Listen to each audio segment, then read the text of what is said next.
huge lineup at the toll booth, and partially that's my fault. Okay, that's the bridge.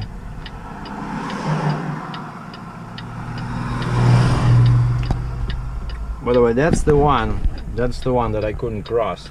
That would have been, it would have been the easiest way to Star Lake, New York with that big trencher, but it's too weak and it's too narrow. And basically, I did my customs paperwork from Cortland, and turns out it's a manual clearance, so I have to go inside. But the trick is, I gotta get out of US by noon, and time now is 11:36 a.m.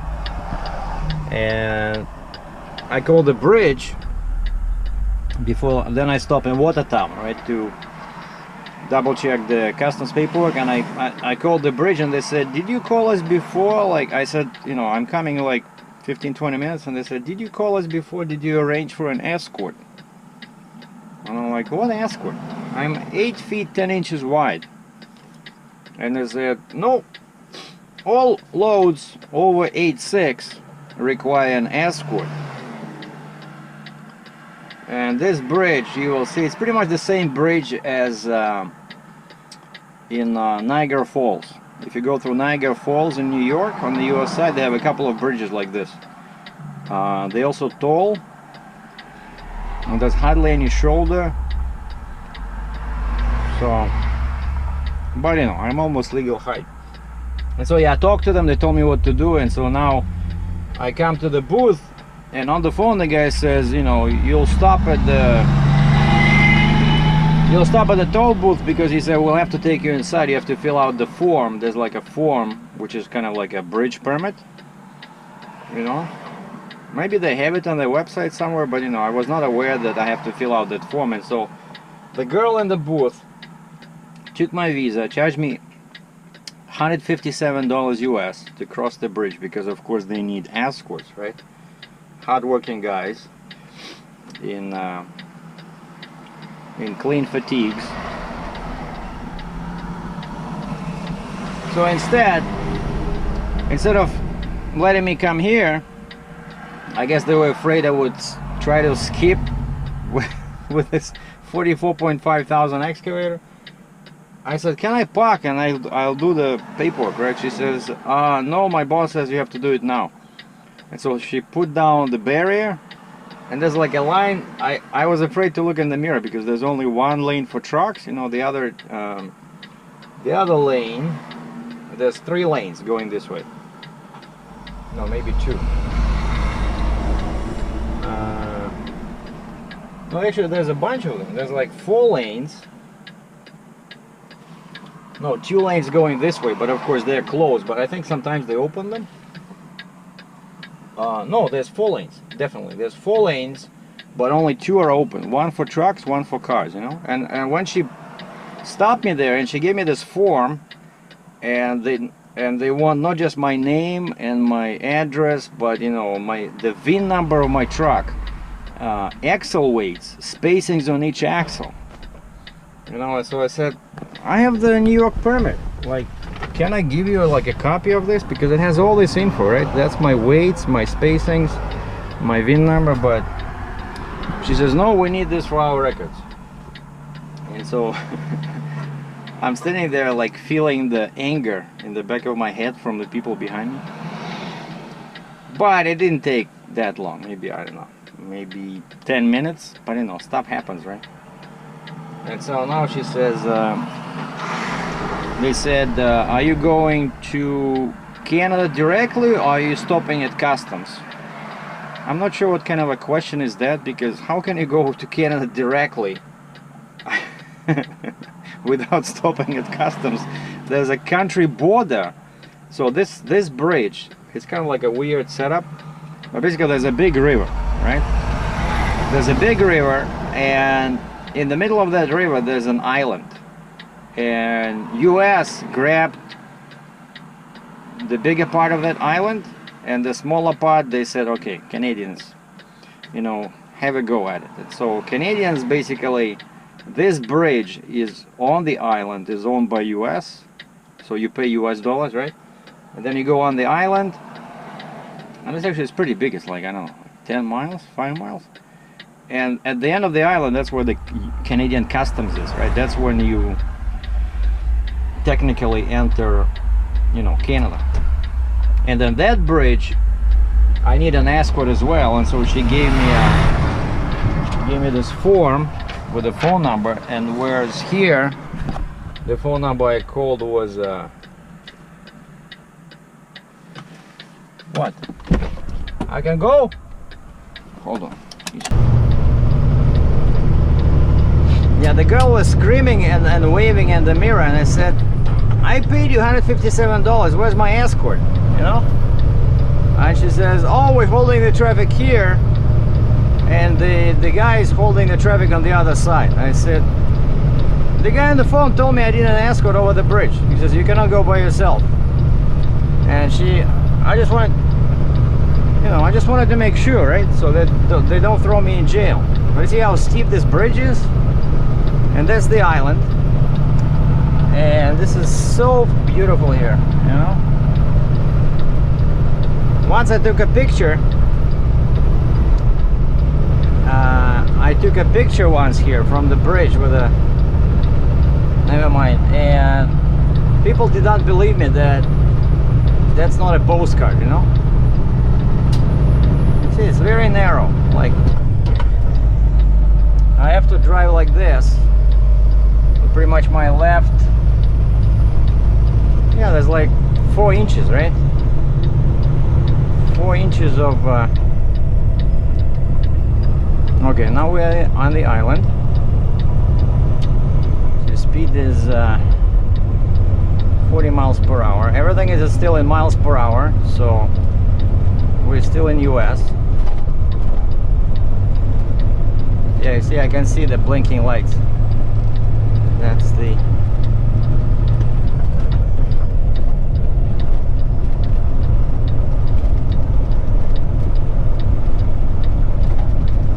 yep, they're holding traffic for Captain Sergei. Thank you, gentlemen.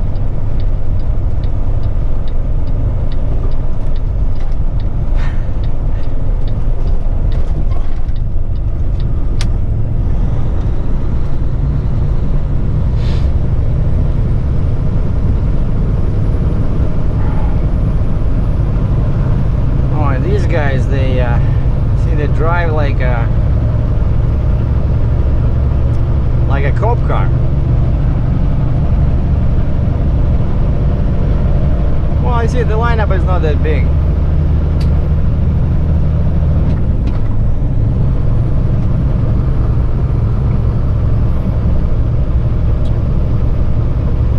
Okay, so I'm gonna shut down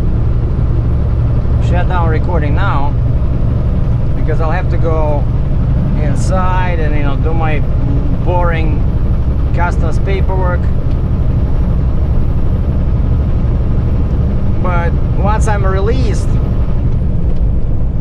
I'm showing you guys how I go over the Canadian side. And I asked him, I said, by the way, a tricky question, like, I know you said, the guy on the phone said they're only gonna let people through the bridge with oversized loads until 12 o'clock. And I said, I have to go to customs and it's manual clearance, so I can be there like for half an hour. And they said, no, it's okay, we'll let you pass since you're already over this bridge, you know? So basically everything was calculated to the minute, you know, because at 12 o'clock noon, right? This is it. You have to shut down in US until Tuesday morning. So I have I think I have like 13 minutes till noon. But as soon as I hit Canadian customs, that's it, you know.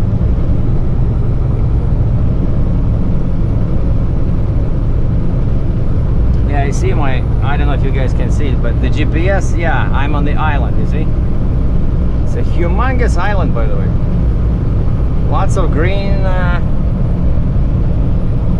green color on the map, so I think it's probably good for, you know, hunting, fishing, kayaking, motorboating, photography.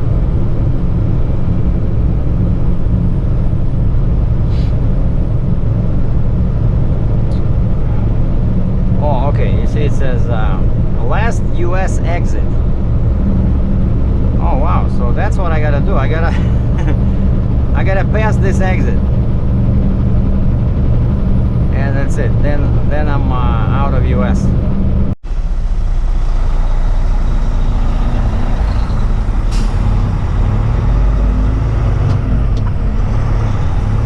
And that's it. I'm leaving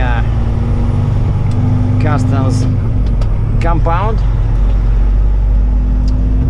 I had to go across the street to pick up a pack of documents, so it's a manual clearance, because believe it or not, in Quebec, where this machine is going,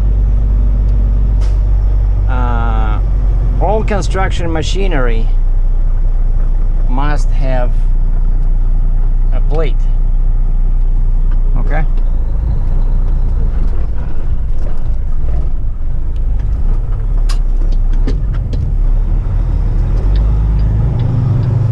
Not sure what that was, but so all construction machinery must have a plate,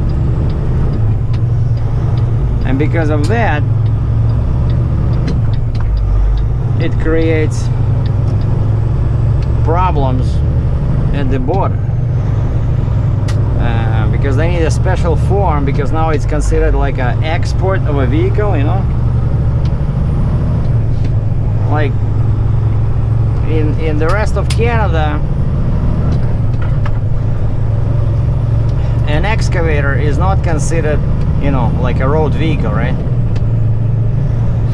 But Quebec is different, and because of that they need this extra form, and that's why I had to stop there. But anyway, so then they gave me a piece of paper that said, do not leave the customs unless your escort shows up.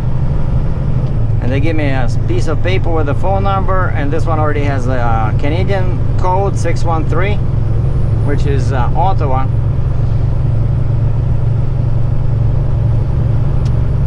And so I call that number, and like 2 minutes later this guy shows up, and he's behind me, and he says I can proceed.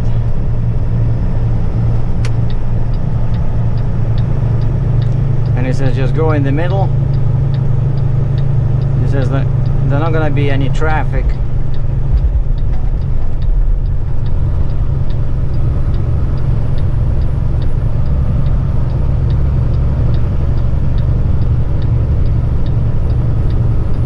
And this is already Canada, because all the speed limits are in kilometers.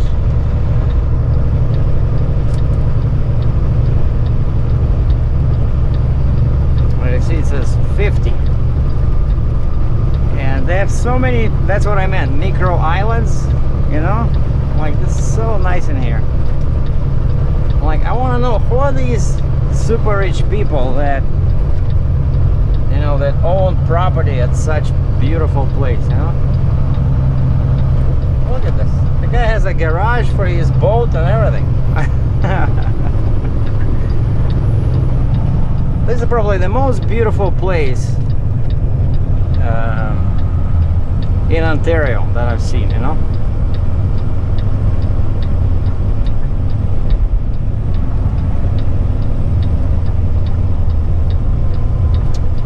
And here it's a very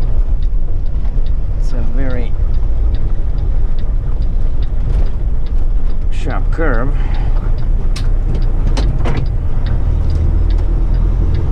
And this is it.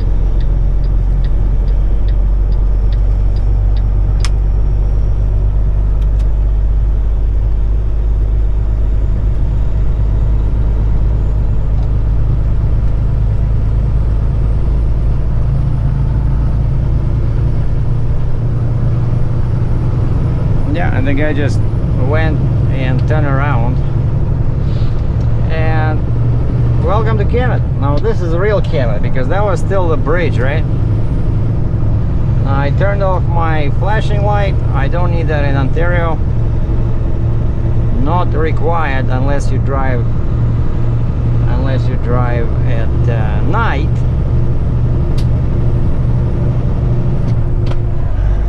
If you have permission with oversized load. But then you need to have lights on each extremity of a load. So I never do that. And so I just stopped using a rooftop light because they just attract attention of police. You know? Alright, now we're going east. You see? My home area is this way. 401 west. But now I'm going into the boonies. 401 east.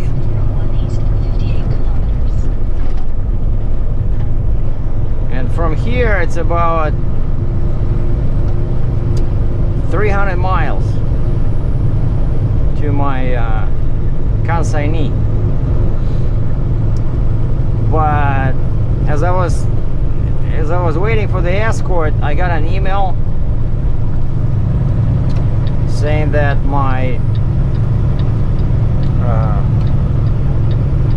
Quebec permit has been approved.